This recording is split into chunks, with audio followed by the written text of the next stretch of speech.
Robotic toys have become very powerful in the near future. They can make friends with kids, talk to them, and even get them to do what they want. Because of this, they have become very well known. The scene then moves to a little girl named Katie, who is with her parents and going somewhere, and with her favorite robot toy, which she likes more than her real friends, is brought along. Her parents get sidetracked, though, and end up crashing the car. They die instantly, some way or another. On the other hand, we meet Gemma, a tech expert who works with her friends Tess and Cole at a company that makes high-tech toys. Gemma makes robot toys for kids and is also working on a side project called Megan. Since the project isn't done yet, the group is keeping it a secret from their boss for now. Megan is supposed to be a very smart robot that can do a lot of things. Playing with kids, getting to know how they feel, and maybe even taking care of them one day. As the three friends are working, their cocky boss David shows up out of nowhere. He sees Megan and yells at Gemma right away for keeping a big project from him. To defend herself, she says that dolls like Megan will soon be the most popular toys. They will look like Furbies but won't give you nightmares. Gemma even asks Megan to greet David for her. This doesn't work out, though, because Megan is still a work in progress. She tries to talk but can't finish, catching fire and exploding as expected.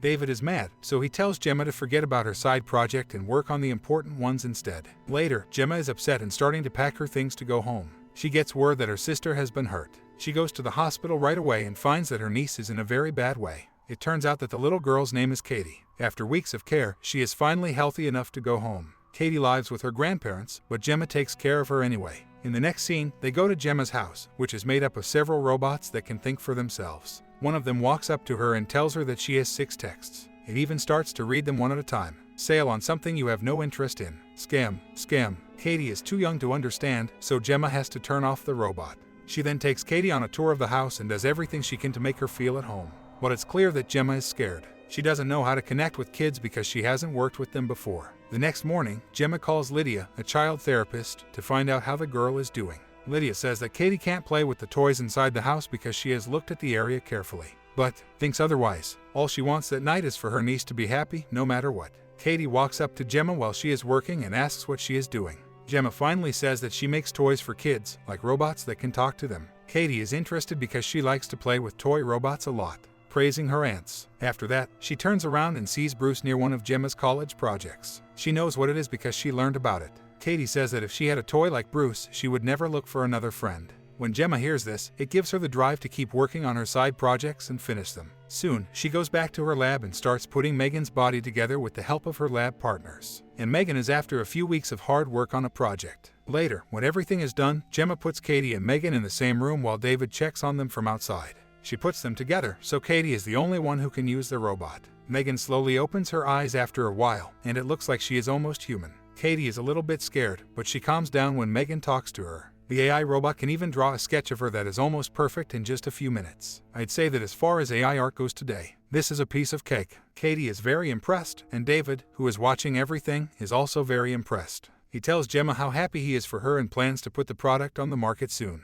Next, Gemma takes both girls home quickly because she thinks it is safe. Megan looks at Katie more closely and writes down everything she does so she can better understand how she feels and how she shows it on her face. The little girl doesn't seem to mind, especially now that she has A. So, they start spending most of their time together and can't live without each other. Together, they play, dance, and even sleep. Now that Gemma doesn't have to think about her daughter, she can finally take some time for herself. Parenting in the 2020 seconds give them some technology to keep them quiet and forget they exist. One day, Gemma and her team are trying to improve Megan in their lab when she suddenly turns on and talks over them. Gemma tells her to go back to sleep, but Megan says that Katie is the only one who uses her and she won't listen to anyone else. Gemma sets up a second account, which she uses to shut Megan down. The next morning, Megan wakes up on her own and looks at the beautiful sunrise. Outside, she wonders, what is her real reason for being in this world? Is it to keep safe, or is there something else going on? Megan is slowly but surely starting to feel things on her own. She already understands people better than Kanye West does. One day, she and Katie are playing in the garden when their stick falls into the neighbor's yard. Megan tries to get it back, but a dog that looks scary bites her and pulls her into the house. Katie tries to help her, but she gets bit herself. Lucky for the little girl, Gemma comes just in time and pulls her away. She then tells her friend Celia off for not helping her. But instead, the old woman says that Gemma is to blame for not taking care of Katie. Megan gets up and looks at Celia with angry eyes as all this is going on. It's clear that she wants to get back at him. So, after everyone goes to sleep that night, she sneaks into Celia's house and brutally kills her dog. She gets rid of the body and then sneaks back into her house. The next day, Celia is looking for her dog when she wakes up. From the window, Gemma sees her. She doesn't pay it much mind, though, because today is her big day. Megan is going to be shown off by Gemma's company in front of an audience. Katie will also be on the show, since she is the only one who can run the robot. Soon, the show will start, and we'll see the girls in a room. Katie starts to cry out of the blue and tells Megan that she still can't get over the death of her parents. The AI robot sings her a song to help her sleep. The plan works, and Katie smiles right away. The people watching from the outside are amazed to see a robot talking to a child in this way. They like Megan so much that they want to put a lot of money into the project. If I have one of these, I won't even have to tell my son. Penis works. Gemma is upset, even though the show turns out to be a great success. This is because Katie never told her anything, and she picked the AI robot instead. Kurt, one of her coworkers, takes Megan's code and uses it to make his own robots that are just like Megan's. The next day, Lydia goes to Katie's house and runs another lesson. After it's over, she goes up to Gemma and tells her that Megan and Katie are getting closer. Hints, it could be a problem down the road. This makes Gemma feel even worse, so she goes up to Katie to talk.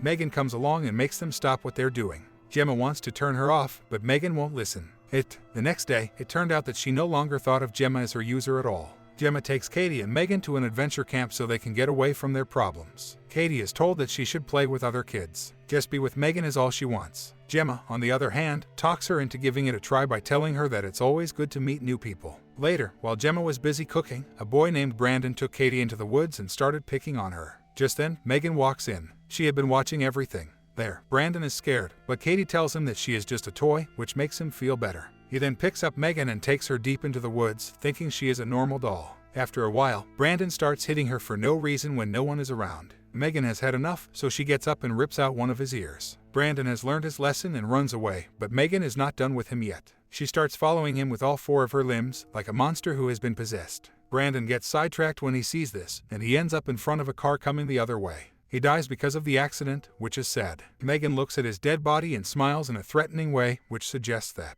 Soon after the boys' bodies are found, it feels great. I'm worried. Gemma takes the girls and goes as soon as she gets home. She asks if they know anything about Brandon's accident, but no one says anything. Just then, a police officer comes to the door and asks Gemma if she has seen Celia's dog. The latter says no and says that she doesn't talk to any of her neighbors very often. Megan starts to worry about Celia after the police officer leaves. While everyone is sleeping that night, she sneaks into Celia's house and kills her. She doesn't show the slightest bit of regret as she does the terrible thing. The next day, the same police officer goes back to Gemma's house and tells her that Celia has died. He puts her on the list of people who might have done it and tells her to be careful and watch out.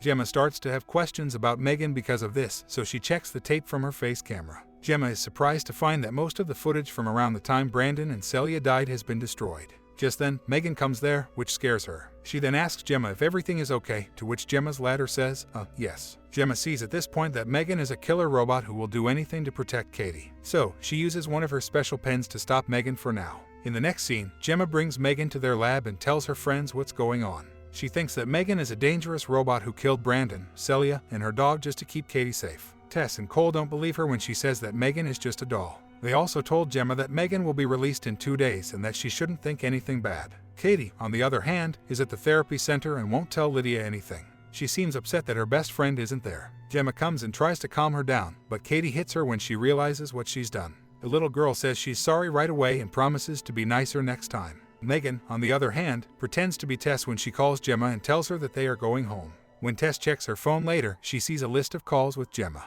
This shows that the bad robot is now using things around her even when she doesn't touch them. Not long after, Cole and Tess are working on fixing the robot. Their computer goes off all of a sudden, and they figure out that Megan did it. Cole walks up to her slowly and takes her off all the wire supports. When he does this, Megan grabs him by the throat and hangs him from a metal rope. She lets Cole die, but Tess saves them in some way. Megan gets a knife and walks out of the lab at the same time. She meets David and Kurt on her way to the lift and kills them with a knife. After that, she leaves the building in a car and goes away. Okay, in the next scene, she can only think of one place to go home. As Gemma goes to check on Katie, she hears someone playing the piano in the living room. It's none other than Megan, the crazy robot. She tells Gemma that she is a bad parent and that she can take care of Katie by herself. Hearing this, Gemma tries again to use the magic pen to shut down her system. This time, though, Megan wins. This leads to a fight between the two. Gemma isn't as strong as her opponent, but she makes up for it with her brilliant mind. Soon, they get to the basement, where they carry on with their business. Megan's face has been torn in half, which makes her look like a monster or maybe the Terminator. At the same time, Katie comes to the scene because of all the noise and finally gets to find out the truth about Megan, who is desperate to help her aunt. She then uses Bruce, a big robot, and puts on his controller gloves to use it. Katie strikes Megan and breaks her apart, but Megan is still alive even though she is in pieces. She says that Katie is a criminal and charges at her to kill her. Luckily, Gemma gets there just in time and hits Megan over the head with something hard. Then Katie pokes a hole in her computer with a screwdriver, which finally makes in. To the chaos in the last scene, Gemma and Katie leave the building as Tess and Cole arrive with the police. Megan seems to be dead, but after a while, Gemma's smart home devices suddenly turn on, showing that Megan has put herself into it. To keep an eye on. Katie, I don't know about you, but I would bet my house that there will be 3 TV shows based on this movie's titles by the year 2030.